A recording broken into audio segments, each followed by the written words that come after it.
waaw salaamaaleykum di leen nuyu di nuyu aussi seeni téléspectateurs di nuyu aussi seeni téléspectateurs donc man maay El Hadj Diop voilà jiite Akasa di start-up buy intervenir ci transformation digitale ci intelligence artificielle mais également ci lépp luy volet événementiel communicationnel di ci gunge beaucoup ci ay événements technologiques mu di ay symposium mu di ay hackathon et cetera et aussi benn dernier volet bu ñuy accompagner aujourd'hui des entreprises ñu mën a éclore ci marché local bi mais également ci marché africain bi de façon globale dans la sous-région. alors tey ngeen woote ndaje mu nga xam ni sottante xalaat ndax mën nga ñëwaat ci lu waral ndaje bi ak lan moo ci li voilà donc tey ñu ngi fi daje ci cadre Hackatalks mu nekk ci ñetteeli édition wam Hackatalks nag thème bi ñu doon waxtaanee tey mu di One Africa 4.0 souveraineté numérique leadership féminin et innovation naka la ñuy tabaxee ñun ñëpp Afrique boo xam ne dina wëy voilà loolu moo doon thème mu édition bi. ndax thématique yi nga xam ne tànn nañ ko mën nga ci gën a ñëw gën a yaatu. voilà donc suñu jëlee thème principal boobu dañ ko bëggoon inscrire ci vision programmatique bi ci 5 axes yoo xam ne dinañ ci mën a retrouver xëy na li mën a jariñ nit ñi jariñ sénégalais yi jariñ africains yi donc bi ci jiitu mooy New Deal technologique bi tey voilà naka lañ ci mën a jàppee ba mu doon luy indi souveraineté numérique mais bëgguñu woon yam foofu dañ ci yokk souveraineté industrielle également parce que véritablement ñaar yi ñoom ñooy ànd voilà beneen deuxième axe bi ñu bëggoon jël moo di vraiment méga événement sportif yi ñu jëgmal fi ñu jëm voilà muy JOJ 2026 yi muy CAN 2030 bi ñu jëm 2025 pardon bi Maroc di organisé ak Coupe du Monde 2030 bi aussi bi nga xam ne Afrique dafa bokk ci pays organisateurs yi à travers le Maroc voilà en collaboration ak Portugal ak Espagne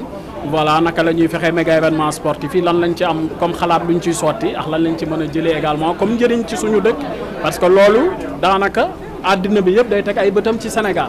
donc dafay am benn capitalisation bu ñuy woowee économique am benn capitalisation pardon boo xam ne soft power la comme nit ñaa ngi ci teg seen xel ñun war nañ cee mën a jariñoo ci wàllu tourisme ci wàllu culture ci wàllu art donc beneen thème bi ci topp mu di intelligence artificielle africaine ngeen baal ma donc intelligence artificielle africaine li ñu bëggoon vraiment accès mooy tey en termes de données ñun suñuy données nan la ñuy fexee ba représenter ko ba képp kuy laaj intelligence artificielle ñu nit ñu ciy feeñ maanaam mu bañ a doon loo xam ne day caucasien rek maanaam africain bi tamit di gis boppam mu adapté suñuy culture mu adapté ci ñun li ñuy def aussi ñu mën cee retrouver suñu bopp donc ñeenteeli thème bi nga xam ne moom la ñu aborder aussi muy vision Sénégal 2050 bi boobu nag bi ñu ko dëgmalee dañu bëggoon vraiment croiser les regard croisé lañ ci bëggoon a def maanaam xool diggante société civile bi secteur public bi secteur privé bi monde académique bi ak yeneen parties prenantes yëpp tey naka la ñuy fexe ba retrouver si kenn ku ci nekk sa bopp ñun secteur privé par exemple naka la ñuy fexe ba gis ci njëriñ ba mu ñu mën jariñ ba ñu gis suñu bopp ci vision Sénégal 2050 bi beneen bi ci topp mu di objectif de développement durable ak urgence climatique yi nga xam ne li ñu ci dese bariwul ci ODD yooyu naka la ñuy fexee ñun ba capitaliser ci tey ba mën a egg foofu ñu bëgg a egg ndax fii ñuy bàyyi ñu bàyyi ko suñuy ndaw ëllëg ak gannaaw ëllëg ñu fekk fi monde boo xam ne dinañ ci mën a dund donc loolu moo taxoon a jug 5 axes yi ñu doon wax noonu. yaa ngi doon wax ci leadership est-ce que jàpp nga ne maanaam leadership maanaam benn levier la boo xam ne mën a participer ci développement. voilà absolument donc leadership ci di benn ci thème général bi ñu définir donc mu am souveraineté numérique am leadership ñu yokk ci féminin expressément te am également wàllu innovation léegi ci wàllu leadership bi pour ñun loo xam ne dafa war a am doole la ak njëriñ parce que au même titre que nation yi ñu am ci monde bi yëpp yi affirmé wu en termes de leadership ñu ne dañ ci war a dëgëral suñu bopp donc dëgëral boobu mu ngi commencé ñu am accès entre guillemets à toutes les armes au même titre que tout le monde donc loolu nag soo déggee ñu koy wax mooy fexe di fësal Sénégal leadership bi foofu la njëkk a tàmbale ndaxte tey soo seetloo ba seet Sénégal dinañ am accès boo xam ne moom la monde bi yëpp am loolu la internet di indi finalement ki ci toog Sénégal Dakar ak ki toog feneen ci fépp mënti doon ci àddina bi finalement ñoo tolloo ci accès ci xam-xam bi donc dara waru leen a wute ci cadre leadership ak affirmé wu donc finalement on est au même pied d'égalité donc leadership bi mën nañ ko yóbbu plus loin loo xam ne dafa war a soxal bépp africain la finalement parce que dañu war a bokk ci question mondiale yi ñuy discuter en parlant de paix, de sécurité, d'économie, de communication, donc sur tous les volets. mu mel ni yaa ngi koy wax léegi mu de ay poñ yu am solo yoo xam ne Afrique waru ci des ginnaaw leadership féminin ODD bi vision 2050 bi léegi yan jéego ngeen fas yéene def ngir duñ ko mën a yaatal nga xam ne Afrique du ci des ginnaaw ndax jamono doy dem surtout yu mel ne intelligence artificielle ak des yëpp. Tout à fait, très bonne question parce que déjà soo xoolee début thème bi One Africa 4.0 li suñu nee One Africa mooy finalement naka la ñuy unifier doon benn je pense que loolu mooy premier jéego bi naka la ñuy waxee d'une seule et même voix au sein des 54 pays d'Afrique li ci am solo ci loolu noonu mooy waxee benn mooy ni nga koy gisee ci yeneen puissance yi ni ñuy mën a dajaloowee di constituer ay confédération lu mu mënti doon voilà day permettre ñoom seen baat ñu mën koo dégg ci àddina bi yëpp donc ci loolu noonu lay njëkk a commencer ñuy waxee benn baat léegi nag li tax ñu ciy jëm nag ci Akatalks yi mooy waxtaan gi ñuy waxtaan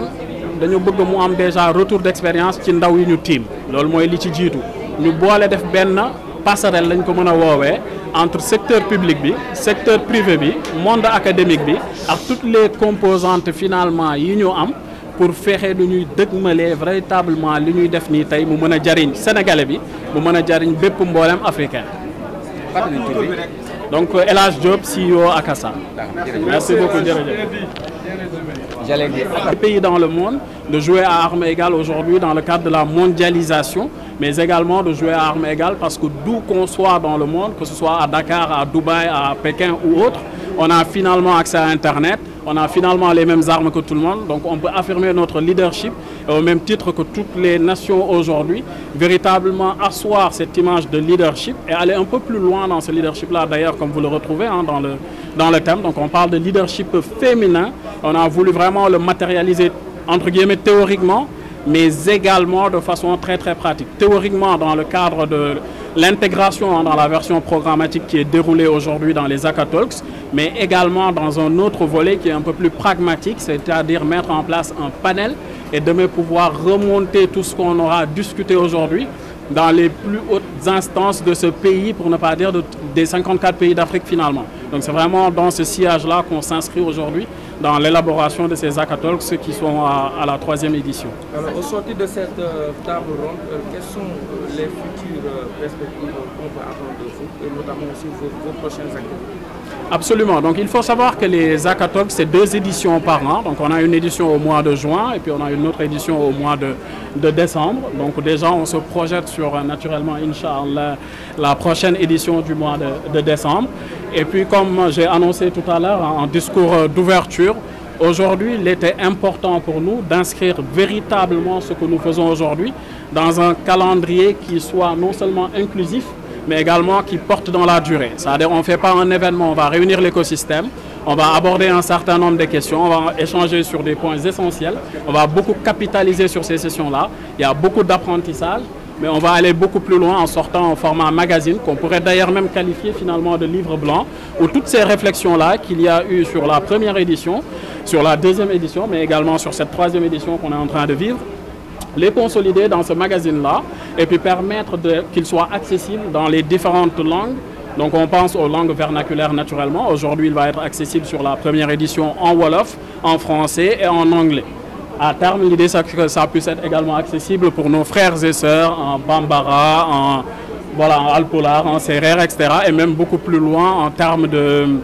Swahili, Lingala. Voilà. Vraiment toucher les 54 pays d'Afrique dans ce que nous faisons aujourd'hui avec ce magazine-là qui est vraiment la projection pragmatique d'inscrire dans la durée ce que nous faisons aujourd'hui et pouvoir capitaliser et réduire cette notion de fracture numérique parce que par ce biais-là, par les podcasts qui sont en Wolof, on permet finalement à tous les Sénégalais de pouvoir quelque part y accéder, de pouvoir reçu les vidéos, etc., etc. Donc c'est vraiment dans ce cadre d'inclusivité-là, en totale ligne finalement, avec la vision programmatique qu'on retrouve dans Sénégal 2050, d'inclure toutes les couches finalement de la société.